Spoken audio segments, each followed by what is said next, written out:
guys, welcome to my today's new video. So welcome. And our today's new video will be so interesting because today's new video will be so interesting. The reason that today the topic is that not grammatic, not basic words, not any vocabularies. So today's topic is the special topic that interview translate. Today I will translate the interview to Kazakh. So and the interview with so 1 minute please. The Evan Pass Johnny Depp, and I think that everybody know who is him. He is the best actor, and so I think that today's video will be so interesting for fans, for his fans. So let's start.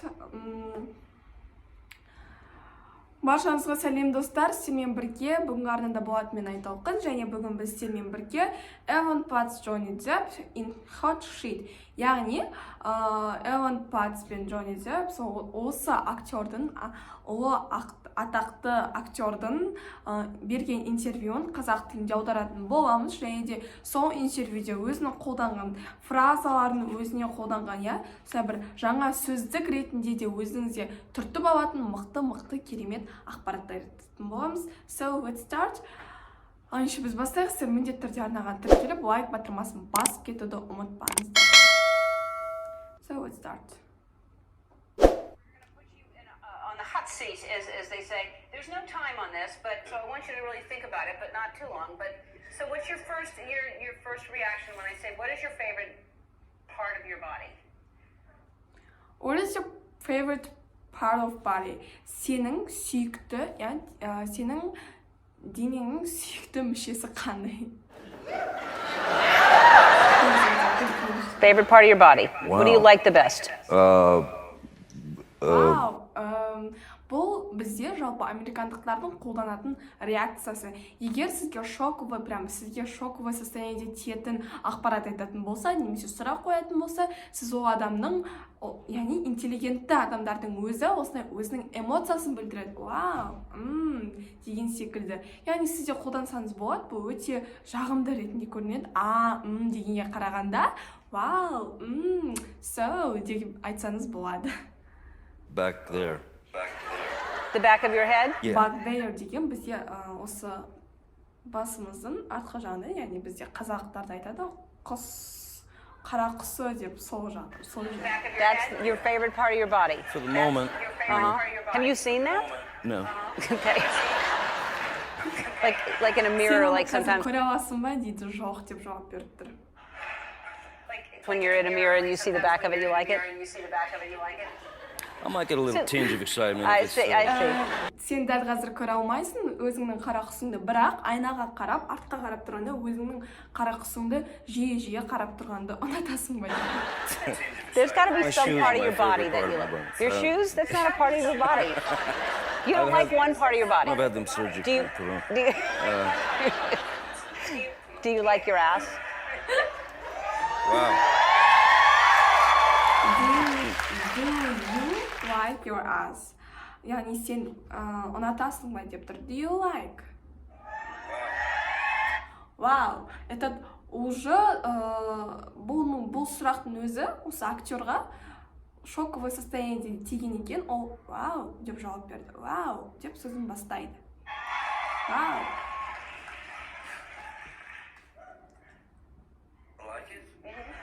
Like it? Ұнатамын ба? Like it? I accept it. Okay. Қабылдаймын. All right. Жалпы бұл жердегі ең үлкен сіздерге сөз, яғни сөздік қор ретінде түртіп алатын сөз, ол accept. To accept деген бізде принимать, принимаю. Do you like your ass деп сұрап тұр. Сен өзіңнің сол дене мүшені жақсы көресің ба деп тұр. Like it, ұнату керек па? Жоқ, мен оны қабылдаймын. I accept it. Accept бізде принимать. I accept it.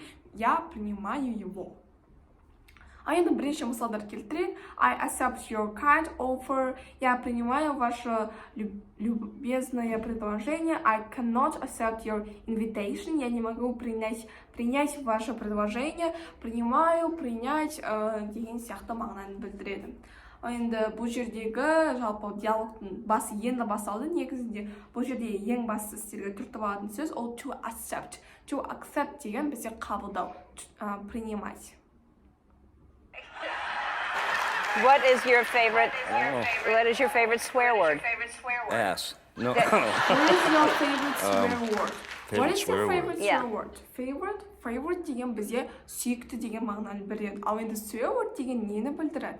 Естеріңізге сақтап алыңыздар, swear word деген бізде боқтық сөз. Негізінде қазақ тілінде аударатын болсақ боқтық сөз болады, бірақ яғни боқтық сөз ретінде де айта алады. Мысалы, оның орнына тіпті ашуланған жағдайда қандай сөз айтқанды жақсы көресіз деп дейді. Соның ішіне енді жаман сөздер кіреді ғой. Сіздің ең жақсы көретін жаман сөзіңіз не деп сұрап тұр. Favorite swear word. Yeah. Favorite swear word, сүйікті жаман ругательные слова. Негізі swear word деген орыс тілінде аударғанда ругательные слова деп айтылады. Really? Yeah. Шынымен ба? Шынымен сен сондай сұрақ сұрап тұрсың ба деген секілді айтып тұр ғой. I'll keep it clean. Окей, Bitcoin. Жарайды, бірақ жай ғана дыбыстап айтайын деп тұр. Bollocks. You're not being honest. What is the strangest place you've hooked up А with енді, бұл жердегі өздеріңіз түртіп алатын сөздер. What is your favorite swear word дегенде бізде swear word ругательные слова, ал енді favorite ол сүйікті. As no, favorite swear word сүйікті ругательные слова, favorite. Really? Шынымен бе? I will keep it clean. Мен сізге жай ғана дыбыстап айтайын. Bollocks. Жалпы bollocks деген бізде яйцы деп аударылады екен, бірақ мен толықтай мағынасын түсінбедім, бірақ bollocks деген ағылшын тілінде тікелей түрде аударғанда ругательные слова деп айтылады екен. Not being honest. What is the strangest place you've hooked up with someone? Strangest place you've hooked up with someone? Wow. Your first celebrity crush. Yeah. Your first celebrity crush. A car trunk. The trunk of a car. A trunk of a car. That is not. Don't even. He's not serious. There's no way. Enclosed. No. Enclosed. Who's your first celebrity crush? First celebrity. Who is your favorite celebrity crush? Жалпы celebrity crush деген бізде знаменительный какой-то бір знаменительный адамға ол сол актердің ғашық болуы. Сен кімге бірінші рет солай ғашық болдың деп сұрап тұр. Және де who is your first celebrity crush? Celebrity crush знаменительность, в которую влюбился. Яғни бір сүйікті адамға, өзі біреуге ғашық болды, бірақ ол адам міндетті түрде сондай бір знаменительный адам болу керек, celebrity crush болу үшін. Ал енді короче не деп жауап беріпті, бірақ бұл факт емес. Carol Channing. Oh God. You're no good at this game. Who was your favorite talk show host? Me. Сұрап тұр, сенің ең сүйікті яғни осындай телешоуларды, осы интервьюларды жүргізетін сүйікті жүргізушің кім деп сұрады да, артынан мен деп жауап берді. Өзін пихать етеді бұл жерде. Мысалы, мен отырып бір адамнан сұраймын, сенің сүйікті жүргізушің кім, және ол менмін ба деп айтқан сияқты болады. Ал енді favorite talk show деген ол бізде favorite talk show, talk деген сөйлеу, show деген программа, а favorite сүйікті. Сенің сүйікті программада сөйлеп отыратын адамды біз жүргізуші дейміз. Сондай адамың кім деп сұрап тұр. Is it true? Ол рас па деп сұрап тұр. Менмін ғой, мен сенің сүйікті жүргізушіңмін ғой, деп сұрап тұр. Alright, I would ask you more, but you're not to answer me honestly. will. Out of all your co-stars, who's the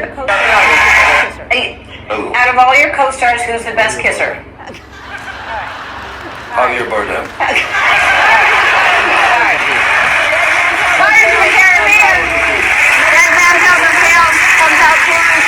Making himself moving right back. Johnny Depp. және де осымен бүгінгі біздің кішігірім ғана 2 минуттық интервьюға аударма жасағанымыз бітті. Ал енді қорытындылайық, бүгін біз сіздермен қандай жаңа сөздер үйрендік. To accept деген бізде принимать. Одан кейін favorite деген барлық сөзде сөйлемде кездесіп, favorite деген бізде ол сүйікті деген мағынаны білдіреді. Ал енді swear word деген бізде ругательное слово, bollocks это яйца. Но бірақ шыны керек, осы яйца bollocks деген сөзінің қазақша аудармасын түптеп келгенде таба алмадым. Бірақ сіздер оны қабылдай аласыздар. Ругательное слова, яғни ұрыста қолданатын сөз ретінде. Келесі бізде to be honest, быть честным. Сен үнемі честный болдың ба, яғни сен үнемі шыншыл болдың ба дегенде to be honest, ол бізде честность. Честность, всегда быть честным. Одан кейін бізде to hook up with, біреумен танысу, to hook up with I token, to hook up with Aisha and the center. Яғни бізде to hook up with деген бізде біреумен танысу деген сөзді білдіреді. Және де келесі бізде celebrity crush деген ол қандай бір знаменитная адамға ғашық болуыңыз, ол celebrity crush деп аталады. Одан кейін бізде car trunk деген сөздерде кездесті. Car trunk деген бізде багажник деген мағынаны білдіреді. Және де host, talk show host деген бізде ведущий, жүргізуші ретінде аударылады. Talk show host. Who is your favorite talk show host? Сенің сүйікті телеарна жүргізушің кім? Ведущий, жүргізуші. Соны ағылшын тілінде хост деп атайды.